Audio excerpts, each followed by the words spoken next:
cover, good accessibility. Existing demographic which we found out was density was 772 persons per hectare, population was 280, and area was 3,730 square meter. The building typology which were given to us was 13% was pakka, that is permanent structures, while 87% was kacha structures, temporary structures. Pottery, as this committee was for only potters, the activities of potters were mainly gathering places were considered, such as open spaces, shops are given, marketplace, storage places given importance, animal nurture is also given importance, like cowshed, etc.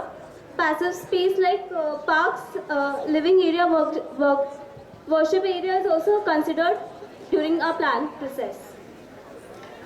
Next slide. Next slide. Okay. As we know, the site is basically has to be developed for the potters, and the main approach we have made is to fulfill the needs of potters, to understand their lifestyle, to understand their needs. We have we have made an attempt to fulfill their maximum requirements and make an environment to livable for them. So here we move towards the calculations. Here are the residential site calculations. The total area of the site was 0.37 hectares, and as we know that there are some of the permanent structures given, we have not touched the permanent structures, and then the area of the permanent structures that has to be there is 475 square meter, and the ground coverage of this permanent structure is 13 square meter. And the proposed residential the proposed structures, we have proposed 4 clusters, that is G+3 clusters of G+3, 2 buildings of G+3 and 2 of G+4. The area of each cluster or area of each tenement is 27 square meter. As it is a slums, and we are not supposed to provide more area than 30 square meter for each tenement. Here we have proposed 4 clusters, and the density that we have achieved by proposing these clusters is 772 persons per hectare. And here are the water requirements. The total water requirement of the site is 0.58 MLD. For the sewerage, we have provided septic tanks, and the sewerage generated is 0.47 MLD.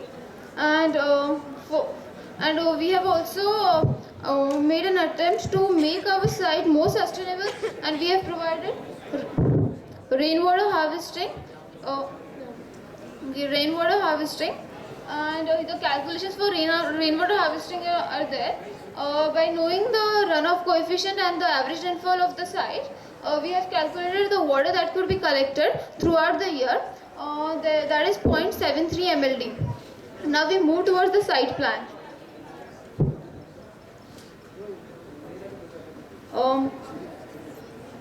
Okay, here is the site plan. Now site plan, as we know that we have to focus mainly on the potters. We have provided 2 entries for the site, and the access road we have provided is a 5 meter, which is more than enough, and we have provided loading and unloading area as we move into the site, and only that till that point we will be having vehicular traffic, and we have restricted the vehicular traffic inside, and the internal you can see those are the pathways, and internal site is just for the pedestrians, where there will be no interaction of the vehicular traffic. And as you can see, between 2 clusters, the area is provided for the utility of the potters, which is the working place given for the potters. the cow shed, the requirements is also fulfilled. We have provided, we have given 2 cow sheds, and many of the working place for potters, and there is one temple. We have created a green cover behind the temple, which can be used as a passive space, and the area in front of temple can be used for the activity of temple. uh, and there is a tube well. The main tube well, we have not touched the tube well because we know that the requirement of potter is more. They need more of the water for to fulfill their activities, and so they can satisfy their needs through this well. And we have also proposed one pond which can be which will be filled by the rainwater harvesting water. And this pond is for the purpose of the is used for cattle purpose, like drinking, washing, and all purposes related to cattle. And and north and south side of the site is green cover. We have also thought of using that space by giving an informal entrance, and for cattle grazing till the time that is till okay and to make our site more sustainable, we have provided the biogas plant. Okay, we have done the calculations for biogas plant, and it could be seen that 30 to 40 square meter, so 30 to 40 liter of biogas can be generated per day by per person. So by the population of the site, we could generate almost five LPG cylinders per day. And similarly, if we calculate the cost, we could save 9 lakhs per year. This is the biogas calculations.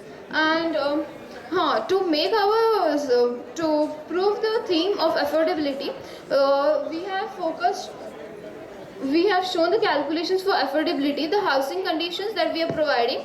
The people mostly lives in slum, and they don't have their income such that they could fulfill the housing needs. So what we are thinking over here is giving the construction of their house to some kind of schemes like integrated housing and slum development programs. This is a scheme. This scheme is for the people who cannot afford their houses, and through this scheme people can get the houses at low cost. Like this scheme helps to get the people their houses at 40%.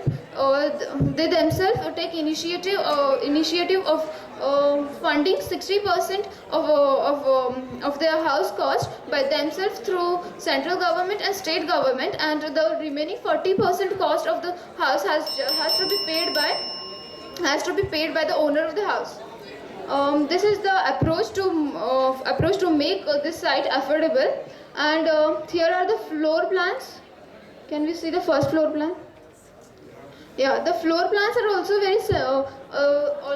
very simple, so that they don't require much of the cost on the constructions. And the construction materials used here are local materials, which are cheap. And the next is here is given is the area of each tenement and each cluster, and these are the structures of G+3 and G+4. Next is the section of the same floor plan, and next to that is the elevation, and next is the 3D structure. Yeah, there are 2 structures, G plus floor. The main G+4 structures we have proposed. FAR consumed here is just 0.8, and the G+4 structure is proposed here for with a special reason that the ground floor of this structure will be utilized for some kind of activity of potters, like exhibition or exhibition of weekly market, and in the absence of weekly market, this place can be used for community gathering.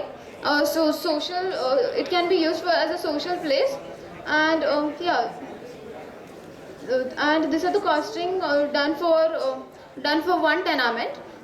Considering the focus on the calculations. Uh,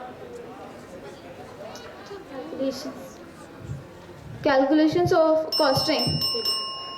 90. Yeah.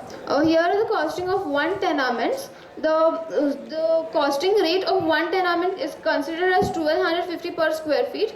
Actually, we have taken this rate from uh, uh, the same integrated house and slum development program which they run at the cheap cost. Okay, cheap cost. And here is the cost of flat, of which the and how the we have taken this scheme into consideration because this scheme provides this scheme targets the group of SC and ST, and as we know, here the main population will be of the potters, and potters mainly come in this category, so it will be helpful. And yeah, that's it.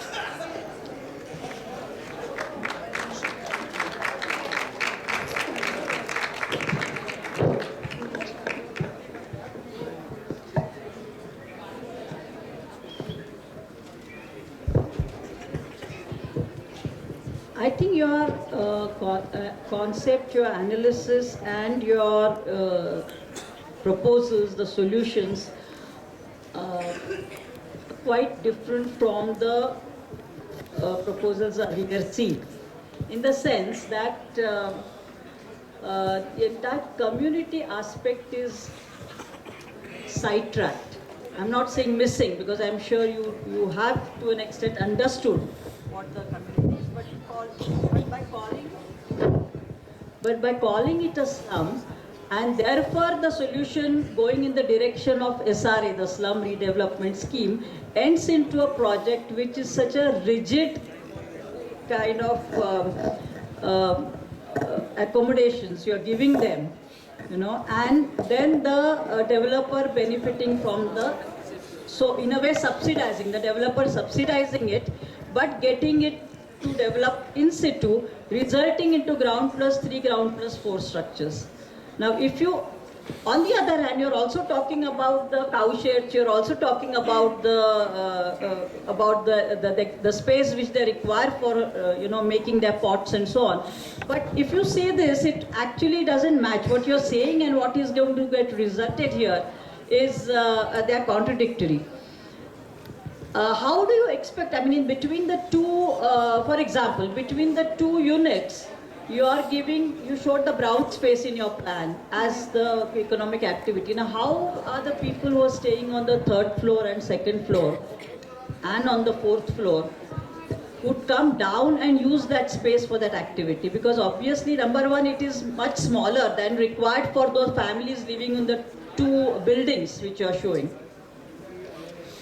So, one is in terms of the quantum of space, and in terms of the quality of space and usability by the upper floors. So that's one question which I don't know whether you will be able to answer properly, but you can try. And so that way, I mean, that is my main comment on it, that the organic nature of the community is being turned into a very rigid kind of a community, which will in fact become urban slums. And earlier that you on one hand you did say that it is integrated housing, but the integrated housing is also only in terms of, I think, the income levels, no? Because the developer then can sell it at higher price. So overall, whether this kind of solutions, I mean, according to me, this kind of solutions are not appropriate for any quote-unquote slum development. But in this case, they are not even slum. There is a community which is following a certain profession and having very integrated ties with each other. No, actually, the reason for giving the cow sheds in the between the buildings and giving the high-rise structure is that more area can be used for pottery working space between this. Yeah, if we give the G structure or G+1 structure, more area is consumed in building the houses rather than uh, using them for meeting the needs like cow shed and their whatever the pottery place. But if you calculate the quantum of the open space you are giving for couch sheds and other things, Yeah. it's not going to be enough for all these people. Anyway, secondly, why are you giving? They have a huge garden here, right? Yeah. Kumbharban. Then why are you giving space for the additional green cover? That could have been used. I mean, that could have lowered your number of floors and probably given more of the working space on the ground. Actually, even they need green cover. Even they need their own private space. But this is Kumbharban only, so it's for them as well, isn't it? No, but considering the whole site as one community, so that we have given all the amenities that we should provide, like toddler area, green space, passive space, pond for cattle, and all.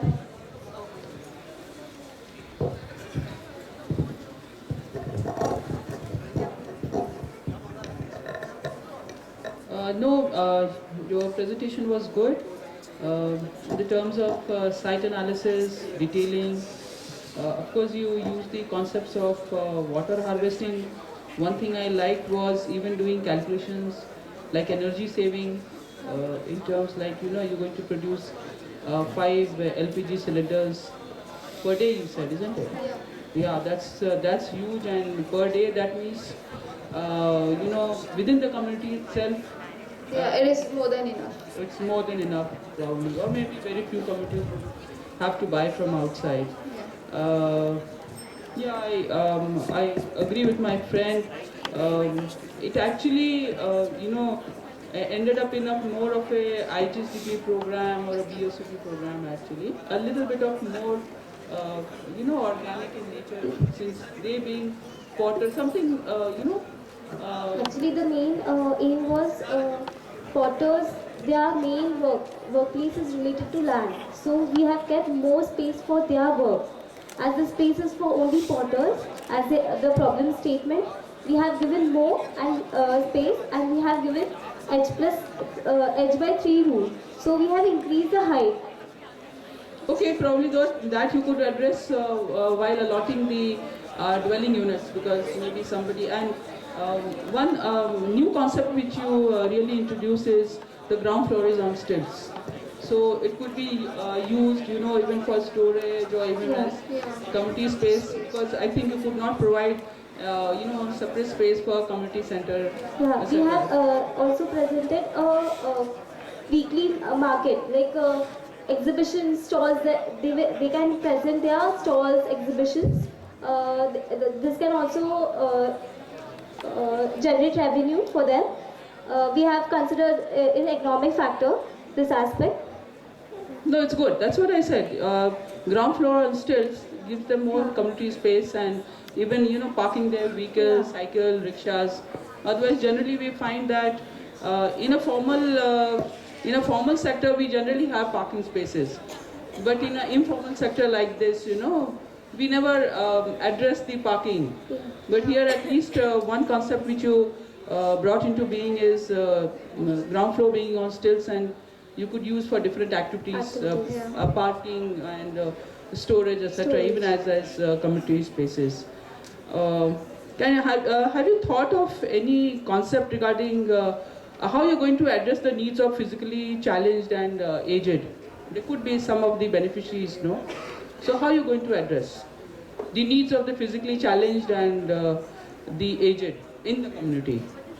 Just out of the box I have asked, so let me ask. No, the problem was never given, but I feel that there are some... Actually, we have not focused on that subject.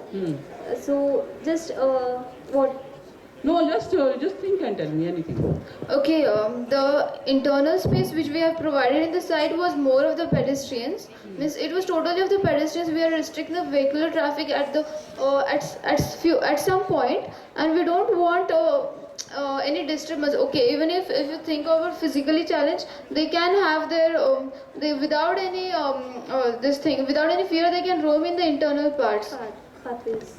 What pathways about the dwelling units? How are you going to address that? or dwelling units. Because everything is on stilts. No, not actually everything. Only the two G+4 structures. G+4 structures on stilts. Yeah. But anyway, how you will address that? The aged and the physical challenge.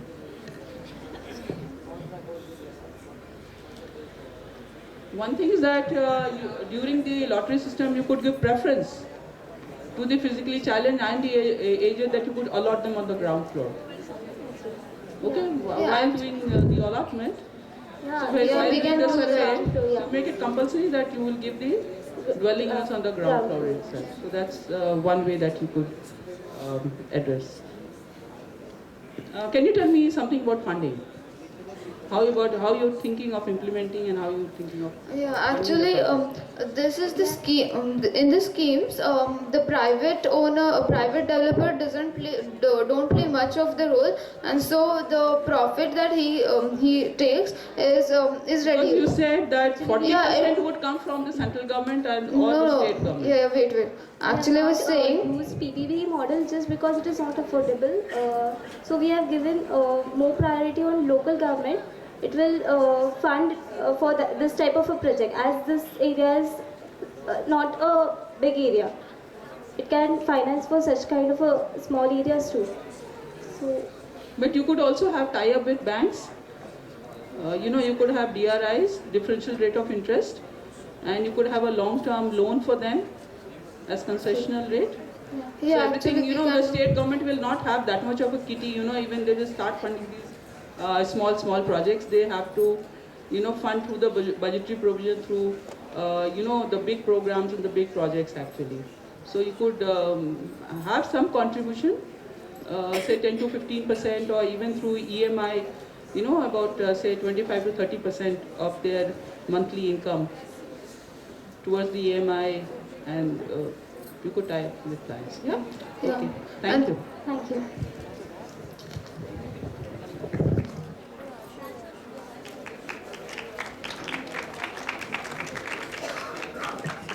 Thank you, College 7. It is to bring to the jury's notice that the college has exceeded their time limit by 2 minutes 51 seconds. Next, I call upon stage College 8, which would be the last presentation for our event.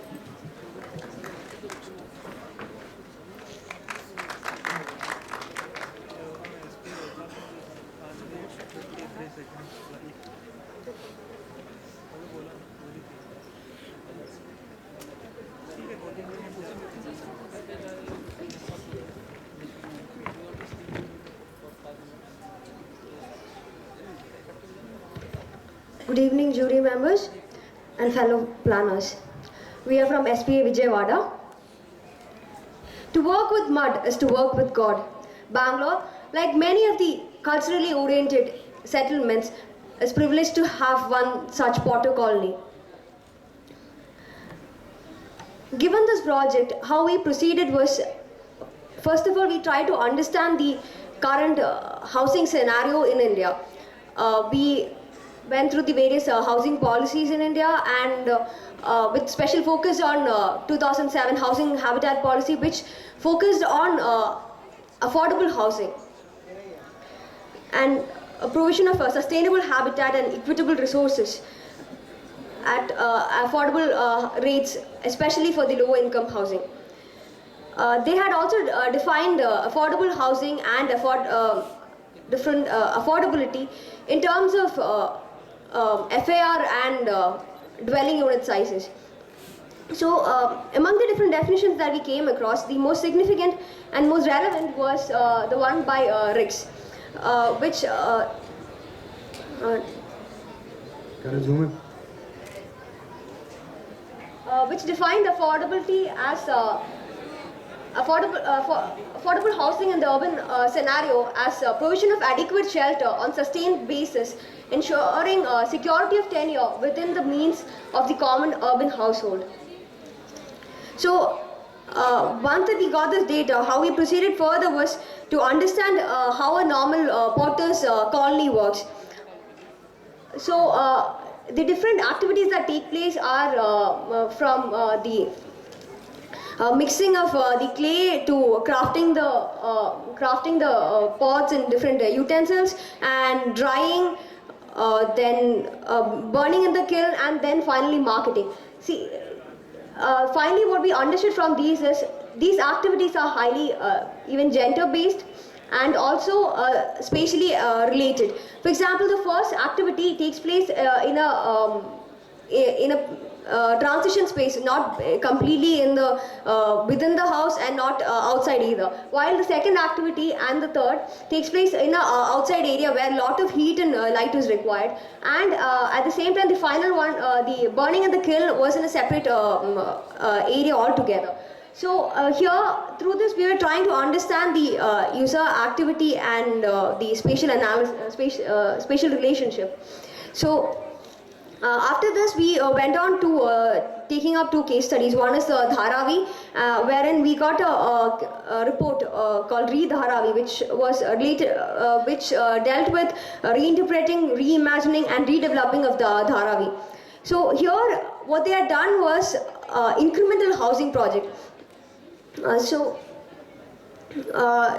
highlight of this is here there was an association formed which provided them with vertical housing layout, which turned out to be an absolute failure because the intricate relationship between the people and the land was completely cut off when they put in vertical blocks. So what we understood through this was there are 2 sets of activities that take place. First of all, the household activities, and the secondly the work related. So the moment you cut off one of this, either their life, the economic aspect of it, or their personal life is affected completely. So thus we figured out that we had to deal with incremental cluster housing. And then we came to understanding the Potter colony in Bangalore as such, since that was a site given to us. Zoom in. So the Potter colony in Bangalore, which is which was a site given to us. Here the existing site is given on lease by the government for a year, for 30 years period, and for 30 years period. And what happened was, because of the urbanization, these people are highly affected. So first, there were case studies online which stated a point of view from the surrounding areas, like the residents and also the Potters' point of view. So the residents complained so much about the pollution and other issues because of these Potters being there, and at the same time the Potters complained about the increased traffic on the main roads, which affected their work and also the livelihood, because the moment their traffic on the roads increase, they are forced to shut down their kilns, and also they do not have space to market their products. Unlike the other crafts and trades, these pottery, they do not exhibit their works in a shed or in a closed space. Instead, they exhibit along the road, and the vehicles that pass by, they stop and they buy the goods and so on. So having concluded with these studies, we went on with the site, the areas, and the other calculations that were basic calculation that was provided to us, and we continued with the area calculations. So finally, what we concluded was the incremental cluster housing that was that was an integral part of the design. And also another thing is, this being a Potter colony, providing them with large open spaces for the whole entity will not work out, because they needed small multiples of small different sized open spaces. So that was one of our primary concerns. Next time. Could you focus on that previous map? Previous. Mouse on right. Okay. So here we are trying to understand the climate and the wind direction. So Bangalore, as such, is got very cold climate, and this is highly detrimental to the craft, because majority of the activities in this potters colony takes place. Mainly requires sunlight, and Bangalore being cold climate, the design had to facilitate trapping of maximum sunlight, which meant from a design point of view, the building to open space ratio had to be designed carefully. Go to the next slide, please. So as a result, this is the final layout that we came up with. So in our design, we were given an open ground, which we chose to utilize as a weekly market, exhibition space. So during major seasons like Diwali and other celebrations, where the demand for the pottery is very high, these people could exhibit their work and do their sales activities there, and the other area would be secluded and left without the traffic. And also, Can you zoom in? we instead of increasing the number of roads within, we try to strengthen the existing road network and provide the retain the layout as much as possible. So here in the design, we would like to focus that we have provided maximum small spaces, clusters, and provided a separate hill and a community hall for their common activities. We also provided parking here for the potters colony. Next. And in the bylaws, our main concern was the minimum basic services which should be given, like toilet. Normally, the common toilet, like facility common toilet was given to the this type of clusters. So we thought like separate household or separate dwelling unit should have minimum basic services. Next thing was it should be concentrated on NMT, non-motorized transportation, within this field. Next things which we focus on the fly ash bricks, which can be created by this watery waste, which after drying or after burning we'll get. Next thing was DEWATS, a low cost system for the wastewater management we can use it here. And the third thing was biogas, because we got the cow shed here, and the potters has their own donkeys. So we can use that waste to our biogas or the gobar gas.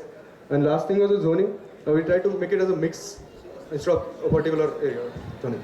If you could focus on the section given there, we have given only ground floor.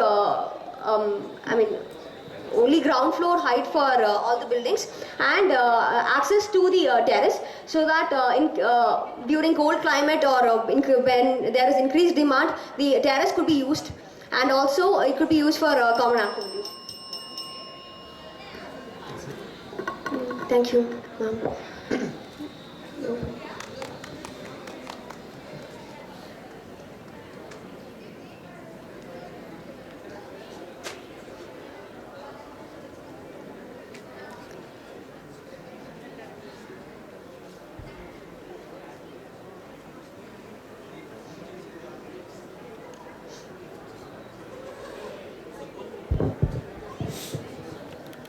Well, I do appreciate most of your concerns, and very interestingly, you also pointed out the contradictions of the expectations of the potters from the surrounding community and the expectations of the surrounding community from the potters. This, along with your other environmental analysis also, I think your background work was quite creditable. It was not just documentation, but you had your own opinion about it, which is good. Interestingly, your the proposal of the units, the new residential units which you have constructed, just ground floor, no, with the terrace. Yes. Yeah. And how different it is from the earlier solution. So what we are actually observing here is that there is a wide range of approaches in all these, you are the eighth one, and that's what I think it's very interesting for us to note that. So it's not very easy to say which is good or which is bad, but this whole range of analysis and the solutions means that overall there is a huge pool of talents and approaches. Thank you. As far as